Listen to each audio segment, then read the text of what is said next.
All right, greetings. Sending you all some warm, positive vibrations. This is Body Culinary, and I hope your day is off to a great start. I'm about to get out of here and to go to the market, but I wanted to come in today just to connect around the topic of inflammation. Like, what's the big deal? Why is it so important? Is it important? And what's the connection of inflammation to your body, to your weight, to cancer, to disease? Is there a connection to unhealthy or unhelpful weight gain and inflammation? So that's what we're going to tune in and connect about. If you're interested in this conversation, stick around until the end. Remember, you can download a copy of Whole Living Foods in the Hood with menus to fit your budget. If you're interested in getting off the diet whole stroll and consuming whole, fresh living and unprocessed foods as a lifestyle, not a diet, right?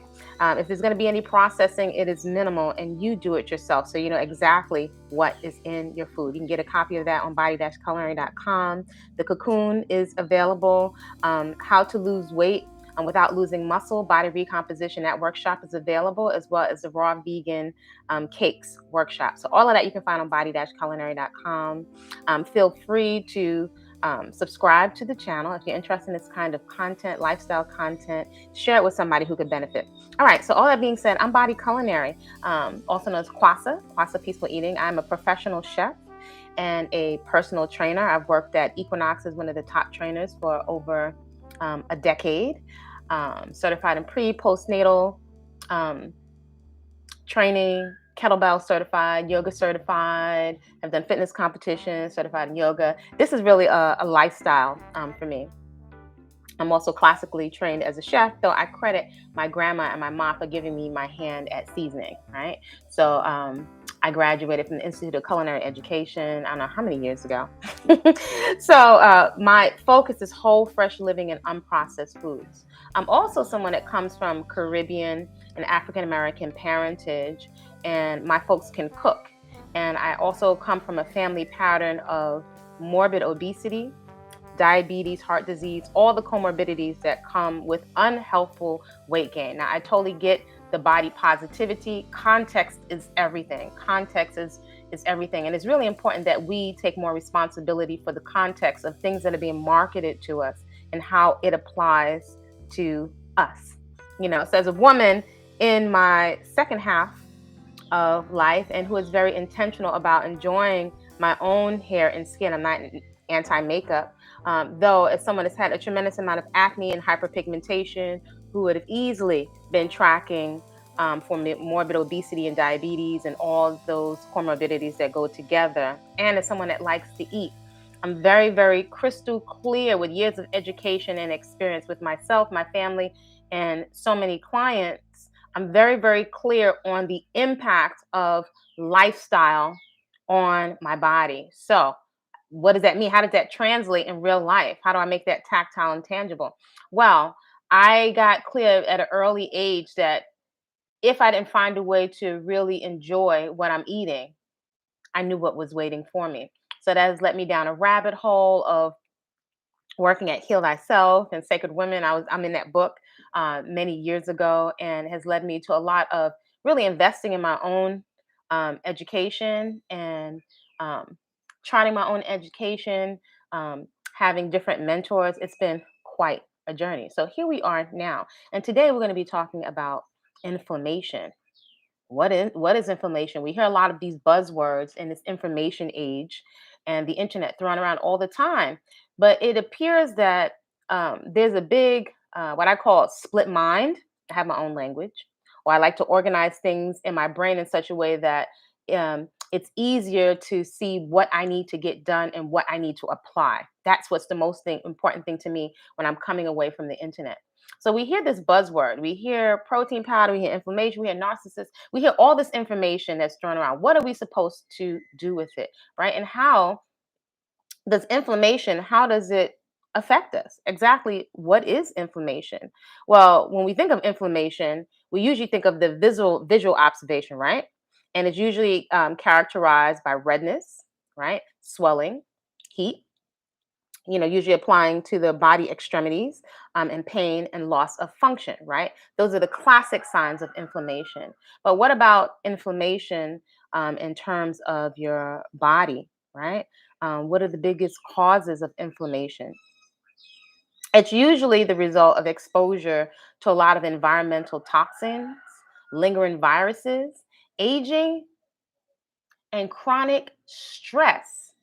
What you eat also dramatically contributes to inflammation. Now, why would how could what we eat cause a quote unquote swelling in the body? There's the inflammation that comes from impact or physical trauma, but also the things that we're eating are directly connected to inflammation.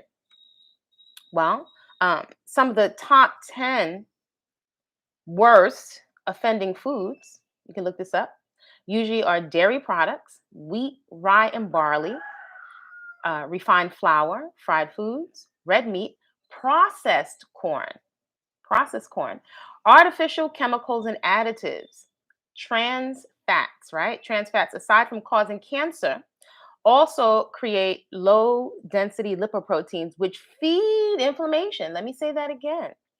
Trans fats. Now, can you tell me, share in the chat, where would you find trans fats in terms of your food consumption? Trans fats, aside from causing cancer, also create low density lipoproteins, right? When you go to get your cholesterol tested, you have your LDL, your HDL. Well, the LDL, that's not the good one.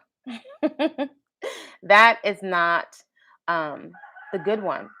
And our body's basically having a negative response to what we're putting into it, right? Now, I like to think of with the eyes of my grandma Lou, right? Who um, was in her 90s, the most pleasant human being I've ever met. And she had so much simple common sense. So I watched her, from a young lady, and she wasn't a vegan or a vegetarian, but there's a lot of her ways and her lifestyle that are my inspiration for consuming the way that I do and striving to live as natural as I can in these times that we're in right now, right?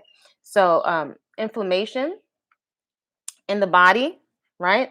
Again, untreated causes of acute inflammation, right? In addition to an injury, could also be autoimmune, right? Your immune system. We may not think of, we hear stress, stress, stress, but we may not think of constantly argue, fussing, and fighting, constantly worrying, even though you likely have legitimate things to worry about, such as, your safety out in the world, bills, the safety of your children, moving about, on the trains in New York City. Our bodies are constantly having chemical and physiological responses to all of this stimulus, right? It renders us not safe to our senses. And then also, if we're ingesting things that, although they may taste so delicious, those few moments inside the mouth, they're very delicious. They are not actually designed, they are not ideal for the cells of the body, right? We're over 1 trillion living cells. So they're having a response to what we're putting in it. And if it's having a response that is inflammatory or rejection, or this is dangerous, or this doesn't belong in there, well, that says a lot, right? Long term exposure to irritants, industrial chemicals, or polluted air, right? The immune system will start attacking these things in the body because they don't belong in there. So, what does that say for the foods that we're eating? So check this out. What is the number one inflammatory food? Well, it's sugar. Now, let's put this into a context, right? Because a lot of times folks will throw these words around and make generalizations, right? Rash generalizations, right? Processed refined sugar, because right now I'm about to go to the market. I'm going to be looking for some fresh sugar cane. My neighbor usually grows fresh sugar cane. Fresh sugar cane is nutritious. Refined sugar, I would call it an anti-food or an anti-nutrient. So why is it the processing of this sugar? What happens to it that renders it a number one inflammatory food? You can look it up right now, right? And under sugar, it says it may be hard to resist desserts, pastries, chocolate bars, sodas, even fruit juices, especially the refined pasteurized ones, right? $1 billion businesses. May be hard to resist desserts, pastries, chocolate bars, sodas, and even fruit juices.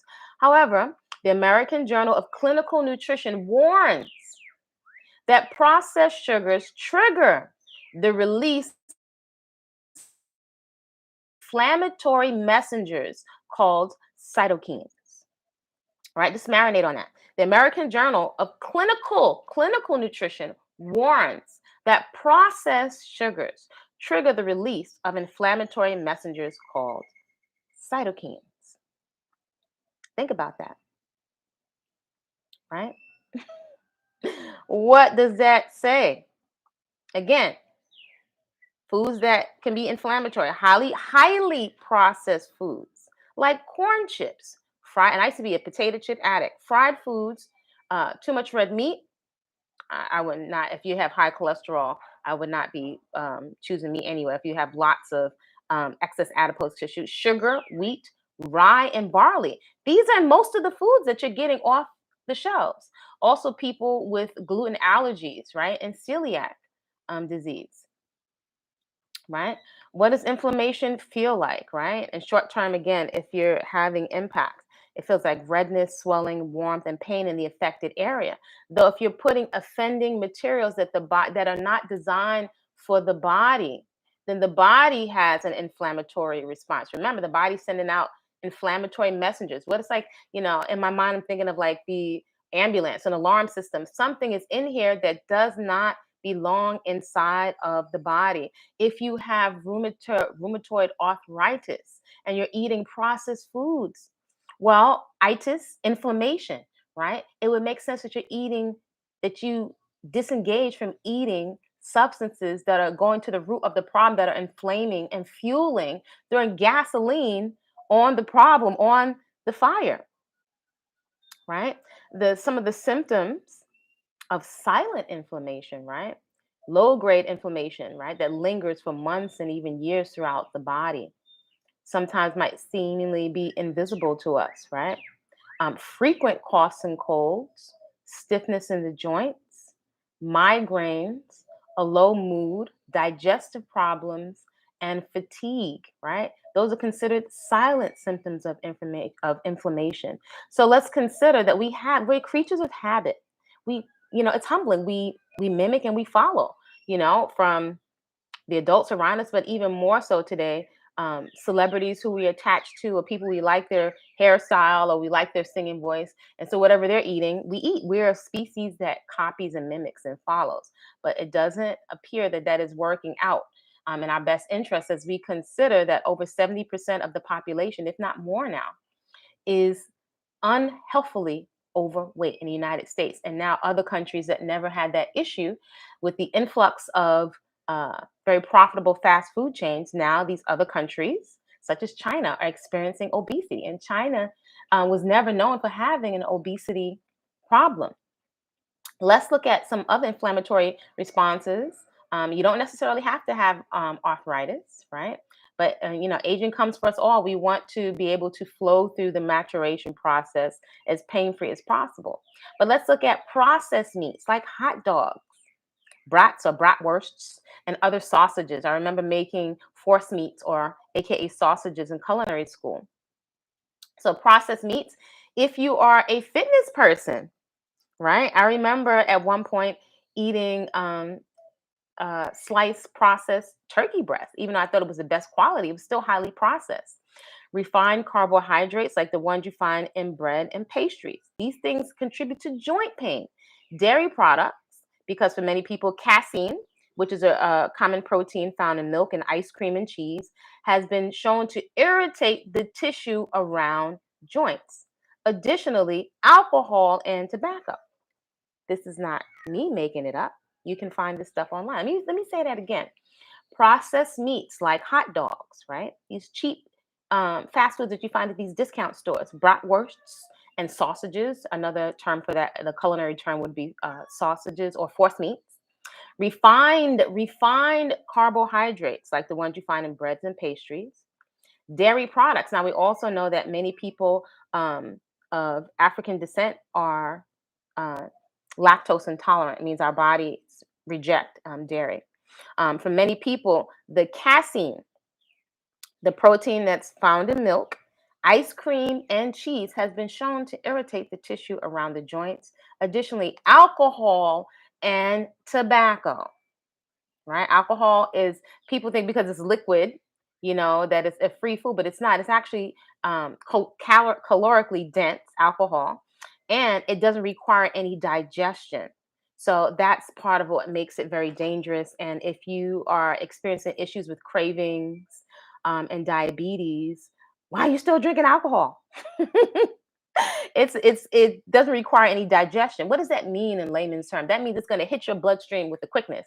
It hits our bloodstream so quick that we become disoriented when we're inebriated, right? So let's look at some of the things that can reduce chronic inflammation. If you're experiencing the silent inflammation or chronic inflammation, well, anti-inflammatory foods. Guess what those are?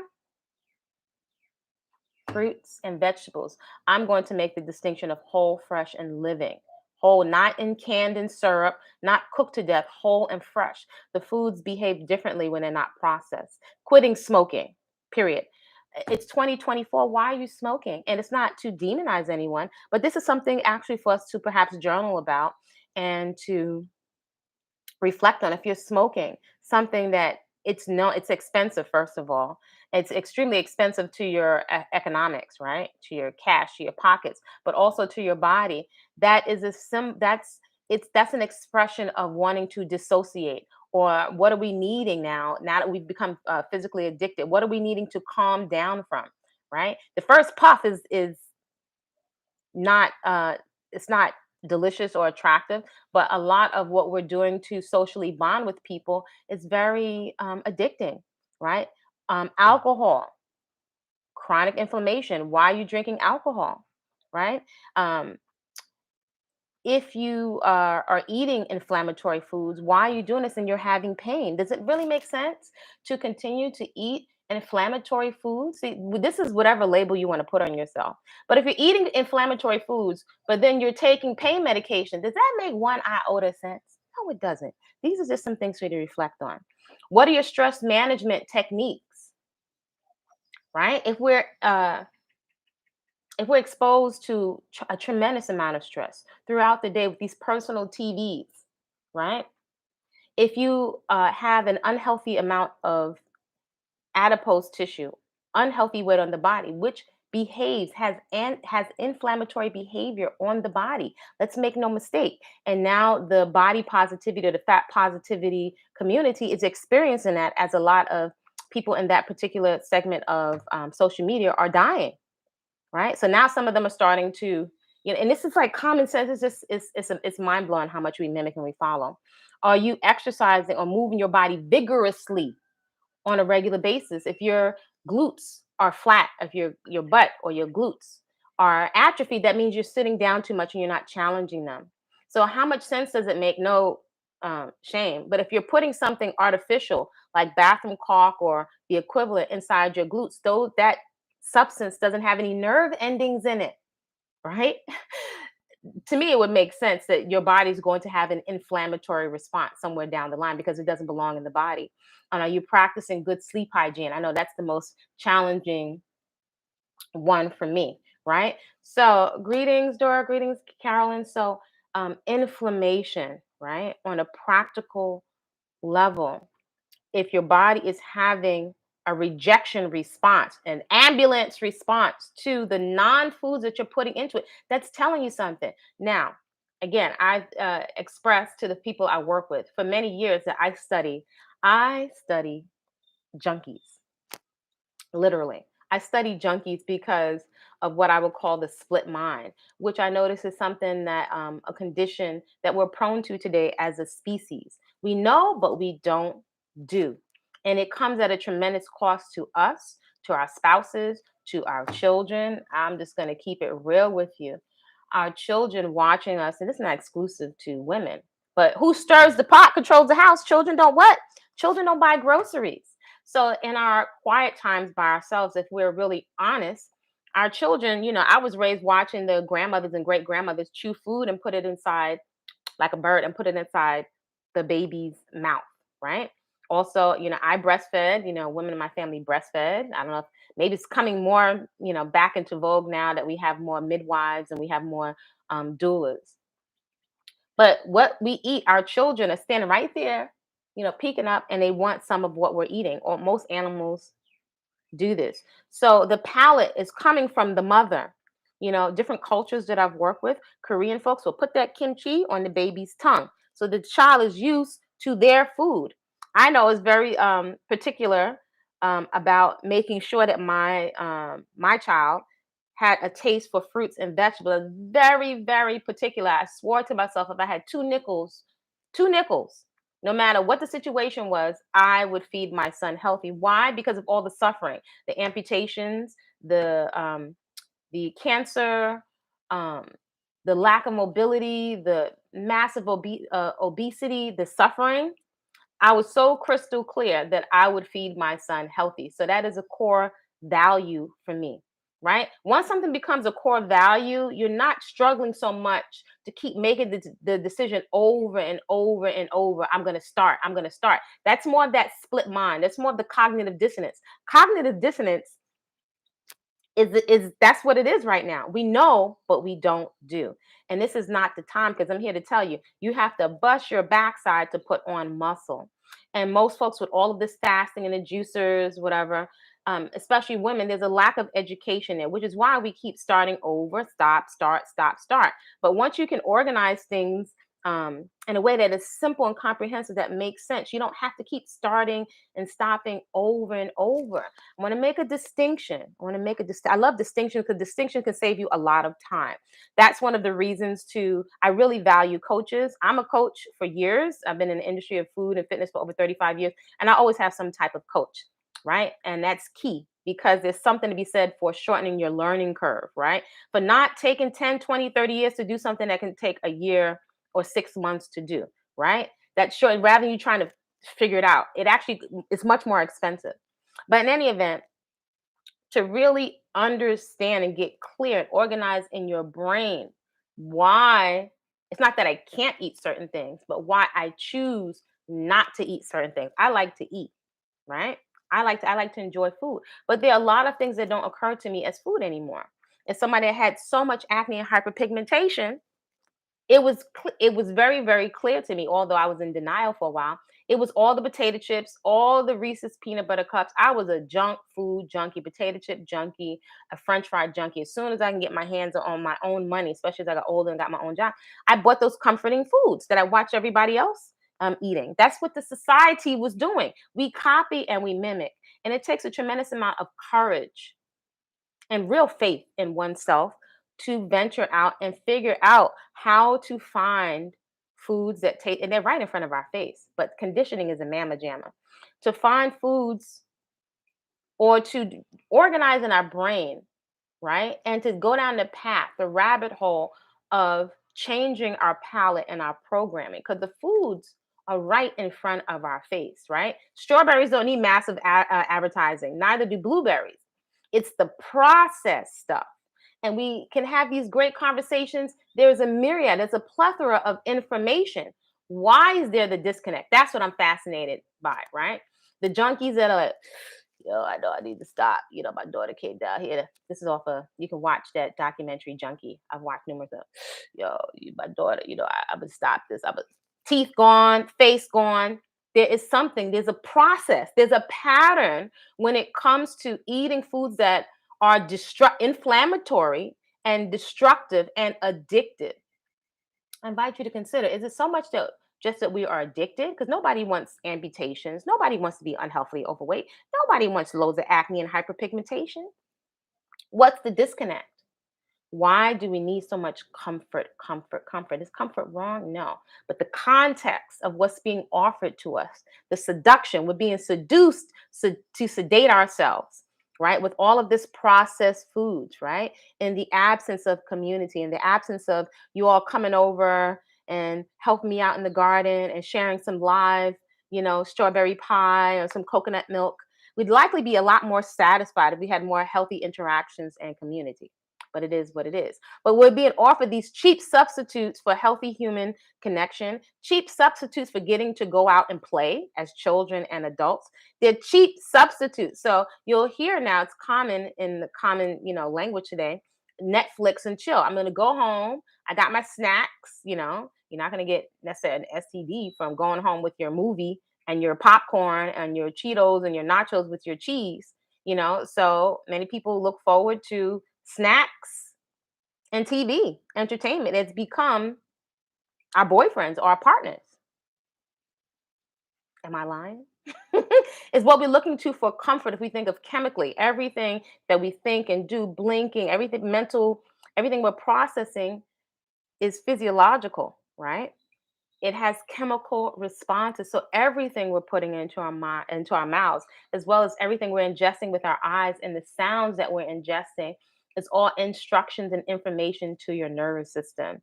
And right now, our nervous system is overloaded. It is bombarded, right? I've mentioned on this channel before the basic fears. Let's see if we can get them all today, because sometimes I forget one. The basic fear, human fears, loss of love or never finding love. Criticism, right, which is connected to a fear of failure or not being enough. Fear of poverty, fear of death, fear of illness, and fear of old age. They are common. They level the playing field across the human spectrum. Those are basic fears. So a lot of the entertainment that we're taking in, which has been scripted, which is being deposited one way. It's not like you're really having a real interaction, because just being a keyboard warrior and complaining is not really, it's not questioning, it's just reactionary, right? So all of the stuff being downloaded is stimulating and providing instructions and triggering behaviors, right? I would say it feeds disassociation. It feeds what I will call the split mind. So while people are always asking for more diet tips or more food, and now those are huge. The food and your movement practice are huge in your toolbox. Let me just make that very, very clear, right? Get your copy of Whole Living Foods in the Hood with menus to fit your budget. It's pictures in there, receipts, shopping list, whole, fresh, unprocessed foods. It's not rocket science, but people are trying to sidestep or do a bypass to the mindset that's required. Many of us have a mindset of unhealthy weight gain. We have a mindset that justifies unhealthful weight gain. Every bite. There's a thought process, and we would slow down, but we're moving at such a pace that it's so subtle, we're not even noticing it. We are totally identified with the thoughts and emotions that are going across the movie screen of the mind. I will leave y'all with that today. Let me know what your thoughts are. So today, we're just discussing inflammation. What's the big deal, right? If you're just tuning into this, backtrack, replay it, perhaps while you're decluttering or cutting your fruits and vegetables. There is the workshop. It's a 3-hour workshop that's available. It's called Body Recomposition, and it's really making the distinctions between losing weight. We're going to go deeper, because the superficial, buzzwords is not cutting it. That's why we don't have the sustainable results. We don't ever want to lose muscle, ever, because you have to work your butt off to get muscle safely. And if you're starting to mature, many of us are prone to injury. Not so much because of the exercises, because we're deconditioned. We have a lot of imbalances from our lifestyle, the absence of functional movement patterns, right? So I like to cut the guesswork as to why we have the results that we have. You don't necessarily have to be an underwear model, right? But who wants to be dieting? It is such a relief to find a way of eating that is balanced, that you can maintain on any budget or in any location, or even if you're traveling. And so a lot of it is right there underneath our nose. Whole, fresh living, and unprocessed foods. Again, if there's going to be any processing, you do it and you keep it to a minimum. But then there's the mindset. If you're not already on the mailing list, get on the mailing list, because there's a lot that I do offline, right? So that I can really manage and curate who I am interacting with. I think that is really important to our mental, emotional health. The internet makes us gives people the sense that they have access to you without healthy boundaries. So I like healthy boundaries, and I like reciprocal relationships. So if you're interested in coaching, coaching is every Sunday. It's been ongoing. I have never stopped. Right, ongoing every Sunday at 2 p.m. Eastern Standard Time. The workout is every Monday through Thursday at 5 a.m. Fridays is usually a community class. So the links, if you want to do a class pass for the month, or if you'd like to do Friday class, which is usually going to be more African dance and capoeira, along with some body sculpting, right? So this is a lifestyle. This is not a diet, right? We want leverage lifestyle practices that will continue to serve us when our hair is white, right? We want to feel comfortable in our own hair and skin with our cognition intact, being able to be mobile, to not being sitting ducks when it comes to self-defense. Let's keep it real, right? Who wants to be sitting there in the back of anything you don't address in the back of your mind? Your subconscious knows you're not addressing it. And there are all these other little things we're not addressing that actually will feed you self-medicating with food. So feel free to comment respectfully inside of the comment section. What are your thoughts on inflammation? Have you experienced any inflammatory responses in your body? What do you think about unhealthful adipose tissue, which is a technical term for fatty tissue on your body? How do you think that's behaving? Do you think it has any effect on your body? Have you ever considered it? Right? So feel free to like, comment, and subscribe, right? Comment respectfully. And you can find Body Culinary on Instagram and on TikTok. Create a great rest of the day on purpose, and I'll see you soon. I'm off to the market, so I'm running a little bit behind, but I did want to check in with you all. See you soon.